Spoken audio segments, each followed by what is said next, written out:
Saturday night, this arena behind me will be full of energy, entertainment, and excitement as the team sets up for the big stage on Saturday night.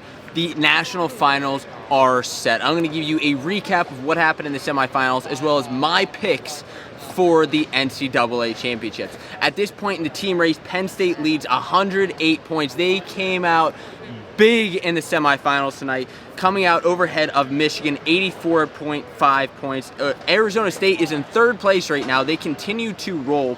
Iowa with 62 points, in Nebraska with 54. How great was Penn State tonight? You don't doubt the Penn State Nittany Lions. You don't doubt Kel Sanderson.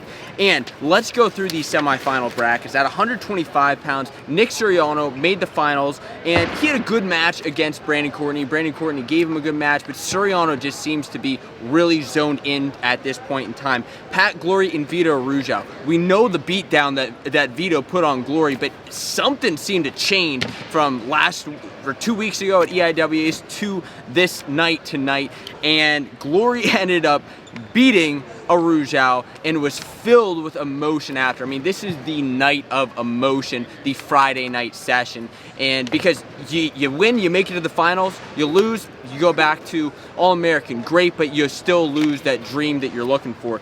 Glory and Suriano, I still have to go Suriano as good as he's looking right now, but I think Glory's going to push him to the limit, to the max, and really study him before going into that. RBY made the finals after beating Austin DeSanto. And DeSanto, he pushed RBY to the limit again.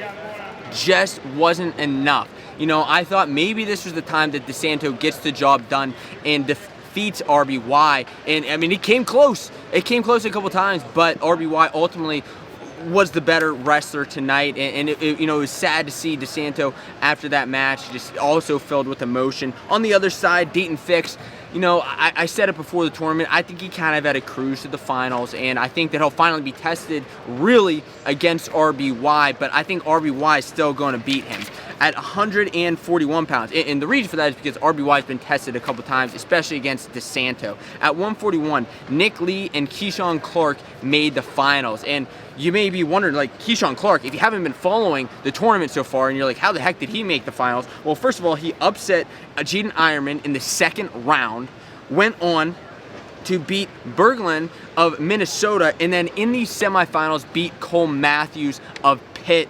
And it was a great match. It was a great match between those two guys, and if you don't think that Keyshawn's bringing it against Nick Lee, then you're wrong. Now, Nick Lee was tested as well against Real Woods of Stanford. Woods had not been scored upon until tonight by Nick Lee. He was finally able to get a takedown on him, and it was Nick Lee's toughest match of the year. Woods is somebody I'm going to have my eye out for in the future. At 100, oh, and by the way, Nick Lee and Clark, it's tough to pick against Clark when he's had all these upsets, going 0-2 at the ACC Championships, and then coming into NCAAs and making the finals. But Nick Lee's just, I don't think he's beaten Nick Lee. I don't.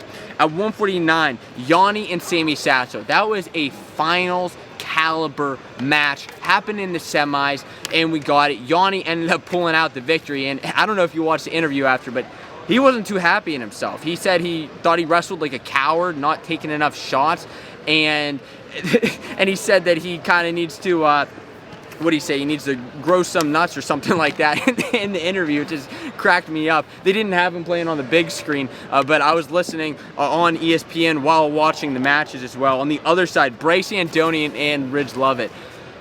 If those two, I mean, I said this bottom half was wild, high-flying, and that semifinals match was as well. Ridge Lovett ended up defeating Antonian, and it was a back-and-forth, wild, scrambly match, but Ridge got the win, and he walked off the mat giving his signature heart and little, like, whatever moves he does. He's an entertainer, and I'll be rooting for Ridge. Ridge is one of just 4 guys to take Yanni to a sudden victory match. They wrestled at the Cliff Keen Las Vegas tournament earlier this year, and the other guys that took Yanni to sudden victory were Bryce Meredith, Joey McKenna, and Jaden Ironman. Those are all elite wrestlers. Ridge is the other one. Is it going to be enough to beat Yanni? Listen, I'll be rooting for Ridge. I love both of these guys, but Yanni going for that third title, just his interview after tonight, I think you're going to see a little shift, and I think you're going to see him turn it up in the finals. Quincy Monday and Ryan Deacon. The top half of 157 pounds was just bonkers. Like after Carr lost, and then Ed Scott lost to Monday in the quarters. Monday ended up beating Luan in the semifinals, and this is kind of when Michigan didn't have the best run in the semifinals compared to Penn State, but Monday ended up making the finals, giving Princeton 2 national finalists this year. And I believe the announcer said that this was the only time in history that Princeton has had 2 finalists, which is incredible. On the bottom half, Teamer and Deacon. I was really thinking that Teamer was going to pull this upset here. He didn't. Deacon is just a technically sound wrestler. He's a consistent wrestler. I'm upset we're not going to see that David Carr and Ryan Deacon rematch. We're never going to get that. But I just think he's too technically sound now to be beat. I think he's going to end up beating Monday in the finals. At 165, the top half, Evan Wick and Shane Griffith.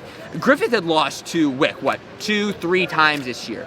And then all of a sudden, just recently, 2 weeks ago, he lost to him. And then all of a sudden, boom, he pulls it together and beats Evan Wick with 3 seconds left on the clock. He gets a takedown on Evan Wick. This is the second year in a row where Wick has lost to somebody at the Pac-12 championships and outplaced them. Now, you may have heard that stat on ESPN. I actually tweeted it out a little bit before them. I don't know if they got that from me, but I just thought it was kind of a cool stat as well. On the bottom half of this, Cam Amin, while he did upset Marinelli in the quarters, wasn't able to upset Keegan O'Toole. O'Toole has been my pick from the beginning of the year, and while Griffith seems to be wrestling differently than he has all season, I don't know, he just comes alive under the lights at the national championships. I'm still sticking with my main pick from the beginning of the year, Keegan O'Toole. At 174, at the beginning of the year and last week, I said I thought Hidley was going to beat Starachi, but Starachi, he has changed from just the Big Tens until national championships, and he kind of put it to Hayden Hidley. Shockingly to me.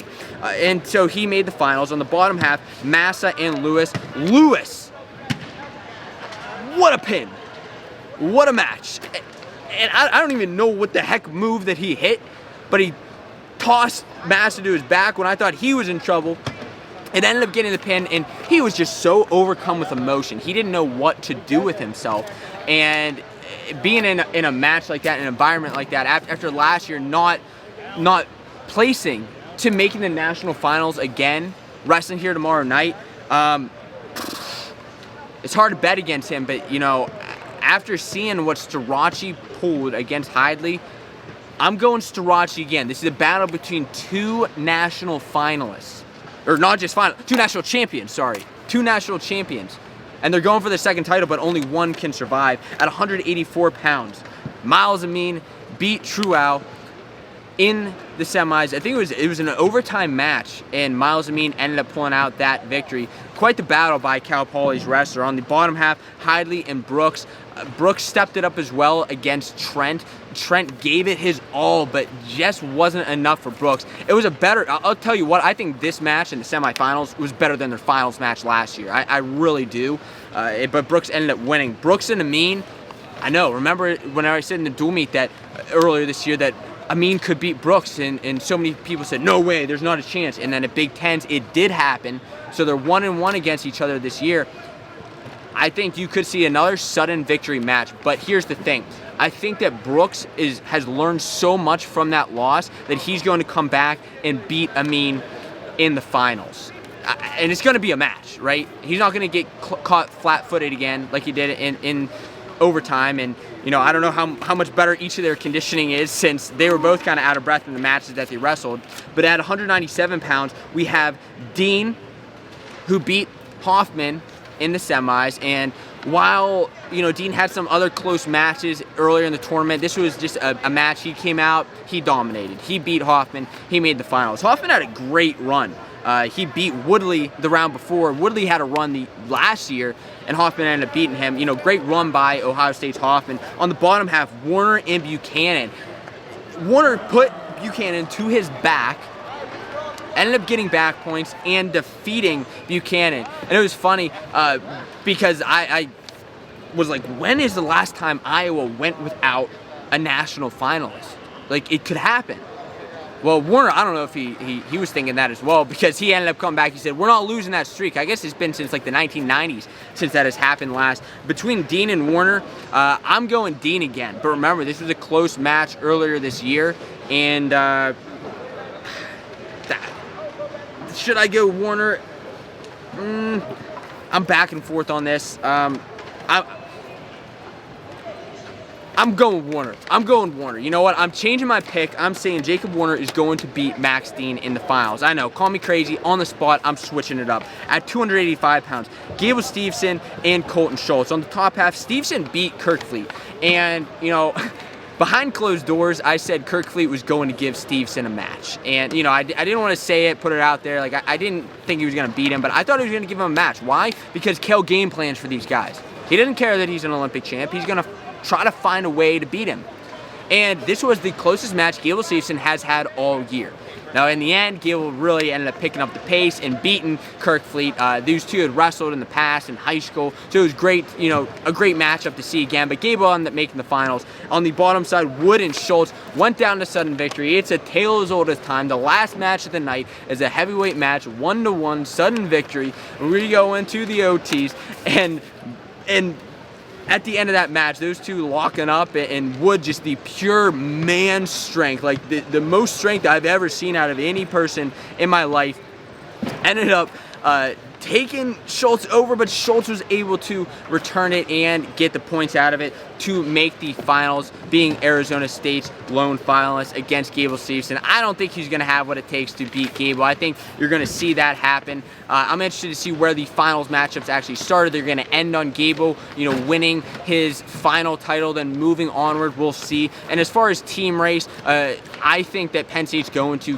continue to pull away and win the team title. Listen, if you're watching this video, if you're at this point in the video, drop your picks down below from 125 to 285.